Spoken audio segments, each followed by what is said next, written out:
So how was the first practice? Great. I mean, really excited. I think the guys had the same sense of urgency, excitement to get back out on the field. It had been 8 days since the championship game. Obviously, a lot of excitement about the bowl. We're very, very fortunate to be able to play in the Cotton Bowl on the 28th, and I think our young men are really excited about our opponent and the task ahead. How difficult is it for you to put your stamp on this team right now in this situation that you're in? The biggest thing I'm going to do is just be myself. And the players, I think, hopefully respect that and appreciate the genuineness that comes with that. And that's all I can ever ask for. I'm going to give them my all every single day. It's our job as coaches and assistant coaches, and me as the head coach, to serve these young men. And I think they'll notice that every single day, and they'll play hard because of that reason. What did it feel for you just kind of coming out here and just, again, not just working with the line, but it's kind of the first day for you a little bit? Yeah, I'm very excited. I'm not going to be too much different than I was before. We're going to get the same guy. I'm going to give everything I can. Look, I'm extremely honored and humbled to be the head coach here at Memphis, and very grateful. But that just means I got to continue to work and push. And look, yeah, I'll never forget this day being my first practice as a head coach. And I probably have a big smile on my face all the way up until the 29th, and hopefully for a long time thereafter. But at the end of the day, I'm appreciative, and it's a lot of fun today. A lot of the players were saying that they're used to hearing a lot more yelling at practice. They weren't really getting that today. I guess, was that a little bit of a difference for you? How did you feel? Did you feel like you needed to be yelling a little more or vocal? Or? There'll be times where I yell, right? This size 11 can go sideways if they need to in certain directions. But, look, I wanted them to enjoy today because it had been 8 days. I'm proud of them, what they've accomplished so far. Obviously, we have a bigger goal in sight with our bowl game and what we need to get done. But at the end of the day, look, they're going to be held accountable, and we're going to push them hard. And tonight I thought they had the right approach. If there's a time that I don't feel like they do, or there's an individual that needs to be a little extra pushed, they're going to get some yelling. We're going to continue to coach these guys hard and do it the right way. How are you going to approach the offensive line up until the bowl game and after the bowl game? Are you going to hire a coach, or how's that going to work? Sure. I'm not planning on doing anything differently with the staff until after the bowl game. Right now our focus is, and it's also our mantra right now, is an all-in approach, right? What we got in the room, however it may be, that's what we got. And our guys understand that we're going to pour into them. And me still as the head coach, but also currently as the offensive line coach, I got to pull double duty. And I'm okay with that, and my guys appreciate that and understand that. We've got a mature group in the offensive line room that understand that sometimes I'll be pulled in different directions. But at the end of the day, I got to make sure they're performing at a high level. Obviously, the task we have at hand versus Penn State's defense is a big one.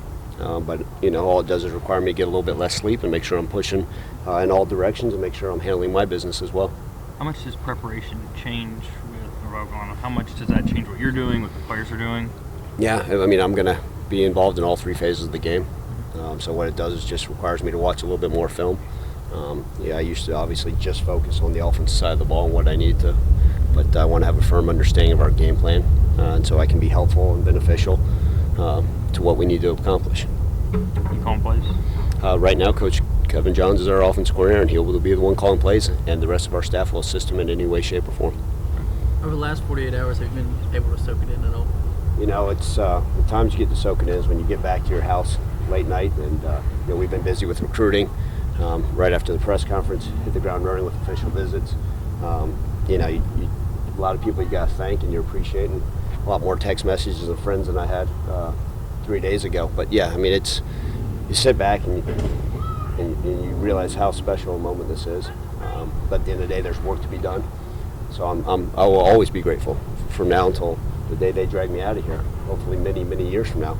And at the end of that, every single day I'm going to approach the exact same way. But yeah, I'm sit back and it hits you at times and just makes you say, man, I got to continue to work even harder. You mentioned watching film and just used to watch film on the offensive side of the ball. How exciting is it now to kind of break down both sides and come up with your own game plan for both sides of the ball in a way? Yeah, look, we've entrusted our assistant coaches to do their job, and we've got a wonderful staff here, so I'm going to continue to rely on them to do their job. I'm not going to be one of those that's overbearing and telling everybody what to do, but at the end of the day, it's my football team, our football team, and we've got to do everything's in our best interest. But I got full faith in our assistant coaches to handle a wonderful game plan versus a great opponent. Has the decision been made yet with Coach Fuller for the bowl game yet, or still being decided? It's still being decided, but I have a good feeling of the direction we're going to head in with that, and when the time comes, hopefully earlier this week, I'll be able to have an answer for you guys regarding that matter. Penn State, what stands out the most? I'll tell you what, you talk about a fantastic team, obviously a national powerhouse. They're good in all three phases. They don't have many weak links. A well-coached, disciplined team that does it the right way. They're fast, they're physical. Not a whole lot of chinks in that armor. So we've got a heavy task at hand. But I think our guys are excited. We kind of take the approach just like a lot of other Memphians. It's Memphis versus everybody, and we can't wait to get down there to Dallas and prepare. And then 28 is going to be a heck of a day for us. As far as players are concerned, everybody's a go for the Cotton Bowl in terms of playing versus sitting out? Yeah, every single player, as far as I know, is going to plan on playing, right? Like I said, we're taking an all-in approach. And every single player that's on our roster is planning to travel to Dallas and compete and ready to roll.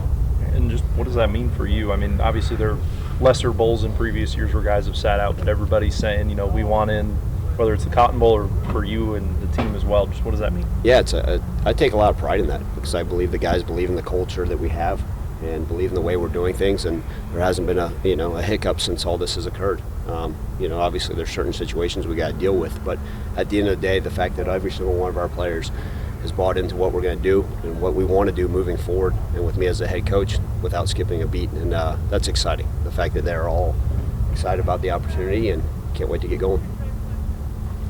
Thank you. Thanks, guys.